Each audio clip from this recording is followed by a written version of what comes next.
Γεια σας, καλώς ήρθατε στο κανάλι μου. Πάμε σήμερα να φτιάξουμε τη ροπιτούλα με φύλλο κρούστας. Είναι πανεύκολη και πεντανόστιμη. Μην ξεχνάτε να κάνετε κοινοποίηση στα βίντεο μου, να κάνετε γραφούλα στο κανάλι μου. Οτιδήποτε χρειάζεστε μπορείτε να δείτε στην ομάδα μας Μαγειρικές Απολαύσεις στο Facebook. Γράψτε μου ένα σχόλιο από πού με βλέπετε, θα χαιρόμουν πάρα πολύ να μάθω. Και τώρα πάμε να σας δείξω την εκτέλεση και τα υλικά. Θα πάρουμε ένα πακέτο φύλλο κρούστας.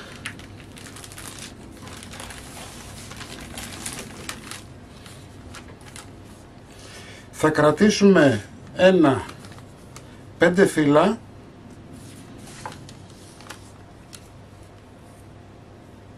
και 3-5. Θα πάρουμε τα υπόλοιπα.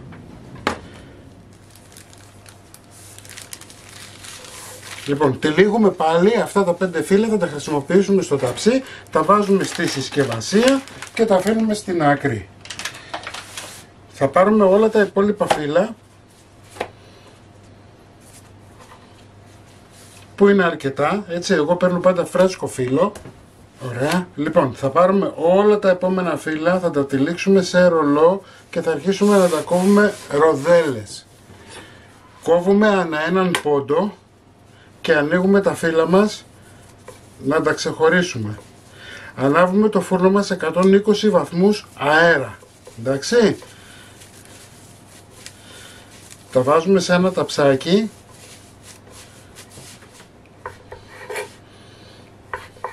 Είναι πάρα πολύ εύκολη τυρόπιτα και βγαίνει πεντανόστιμη. Ανοίγουμε τα φύλλα μας όσο μπορούμε καλύτερα. Λοιπόν, τα βάζουμε τώρα στο φούρνο να πάρουν ένα ωραίο χρώμα και κάθε 3-4 λεπτά κάνουμε ένα μικρό ανακάτεμα.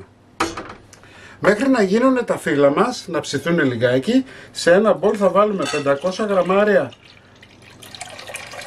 γάλα φρέσκο, 200 γραμμάρια τυρί κρέμα, ένα γιαούρτι στραγγιστό.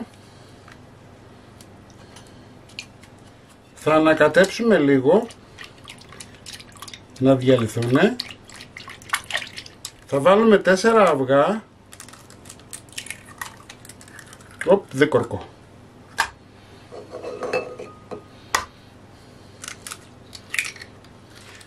Ανακατεύουμε. Κοιτάμε να λιώσει όσο μπορεί το τυρί, η κρέμα και το γιαούρτι μας, να έχουμε μία ομοιόμορφη κρεμούλα.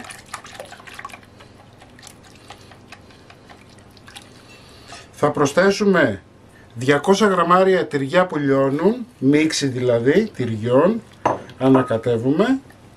Θα βάλουμε αλάτι. Μην το παρακάνετε γιατί θα βάλουμε και φέτα μέσα και θα είναι αλμυρή. Πιπέρι. Μπορείτε αν θέλετε να βάλετε και λίγο μοσχοκάριδο, του πάει πάρα πολύ, έτσι. Ελαιόλαδο.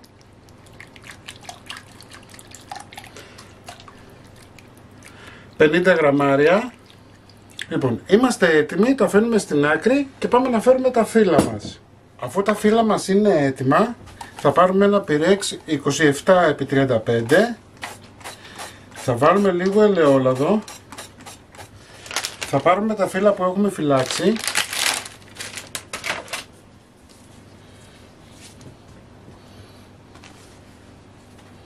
Κάθε φορά που βάζουμε φύλλο βάζουμε λαδάκι.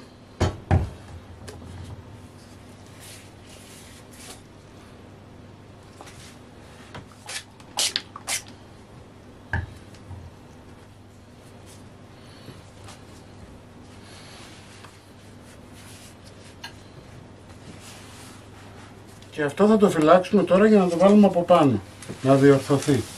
Θα πάρουμε το μείγμα μας και θα βάλουμε 25 γραμμάρια baking powder.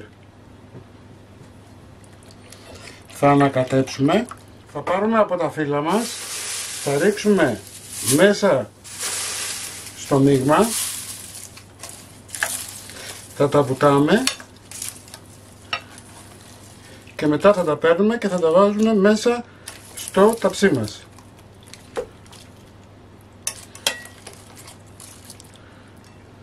Μας ενδιαφέρει να κάνουμε μία κρούστα στην κάτω πλευρά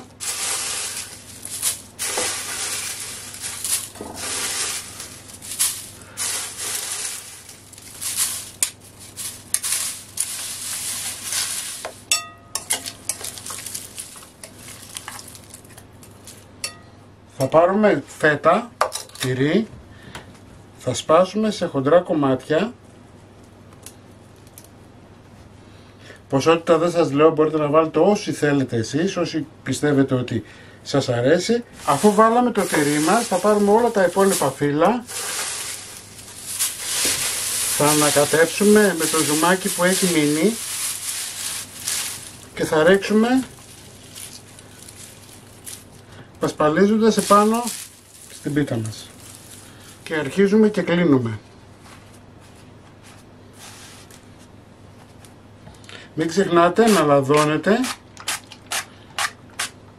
κάθε φορά που κλείνετε.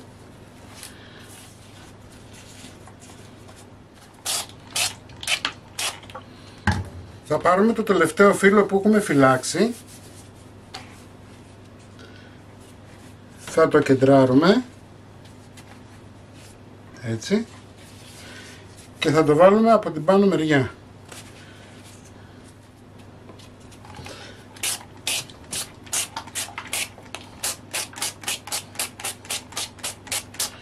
Θα βάλουμε ελαιόλαδο. Με ένα πινελάκι θα πιέσουμε να πάει το φύλλο μας αυτό στην κάτω πλευρά. Θα ψεκάσετε με αρκετό νερό. Θα κόψετε με ένα μαχαίρι.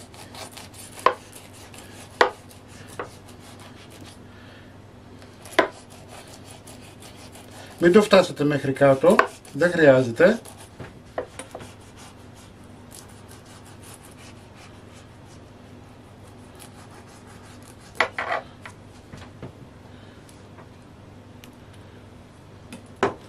Ψεκάζουμε με λίγο νερό ακόμα. Το νερό το ψεκάζουμε για να μην διαχωριστούν τα φύλλα την ώρα που ψήνονται. Εντάξει. Και τώρα πάμε και ψήσιμο στους 150-160 βαθμούς αντιστάσεις μέχρι να πάρει ένα ωραίο χρώμα. Θα σας πάρει περίπου 50 με 60 λεπτά. Η τυρόπιτά μας είναι έτοιμη, έτσι. Κοιτάξτε πως έχει γίνει τούμπανο. Και από τραγανότητα. Λοιπόν, κομμένη θα τη δείτε στην αρχή του βίντεο, έτσι. Μην ξεχνάτε να κάνετε κοινοποίησεις στα βίντεο μου, να κάνετε εγγραφούλα στο κανάλι μου. Οτιδήποτε χρειάζεται μπορείτε να έρθετε στην ομάδα μας, μαγειρικές απολαύσεις στο Facebook. Και εμείς θα τα ξαναπούμε πάλι με ένα επόμενο βίντεο. Γεια και χαρά σας.